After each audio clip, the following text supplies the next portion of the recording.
జీవితం అంటే రెండే. హనుమంతుడి నుంచి అవే నేర్చుకోవాలి. హనుమంతుడు రెండే పనులు చేశాడు, మూడో పని చేయలేదు ఆయన. మొత్తం సుందరకాండ కాదు, రామాయణం అంతా వెతికినా ఆయన రెండు పనులే చేశాడు. ఒకటి కర్తవ్యం, రెండు స్మర్తవ్యం. ఆయన కర్తవ్యం ఏదో ఎవరైనా గుర్తు చేసినప్పుడు ఆ పని ఏదో చేశాడు, అంతతో ఆపేశాడు. మిగిలినప్పుడంతా రామ్ రామ్ రామ్ రామ్ స్మర్తవ్యం అని. ఇక తనని పిలవలేదని కానీ, ఇది వరకు వాడుకుని వదిలేశారని కానీ ఈ ఆరోపణలు ఎక్కడ హనుమంతుడి జీవితంలో ఉండవు. అంత రామ పట్టాభిషేకం జరిగి లంకలో రావణాసురుని జయించి వచ్చి ఇక్కడ సీతాదేవితో సహా ఆనందంగా పట్టాభిషేకం చేసుకున్నాక హనుమంతుడు ఎంత యోగి అంటే మర్నాడు బయలుదేరి వెళ్ళిపోయాడు కిష్కిందకి. మళ్ళీ ఒక పూట ఉండలేదు. ఆయనకి చేయవలసింది ఏదో చేశాం, నేను వెళ్ళిపోతాను. ఇంకా సుగ్రీవుడైనా ఆలస్యం చేసాడు.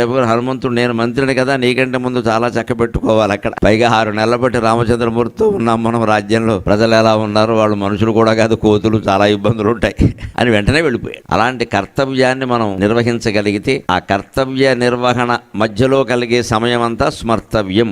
జీవితం అద్భుతంగా ఉంటుంది, సందేహమే.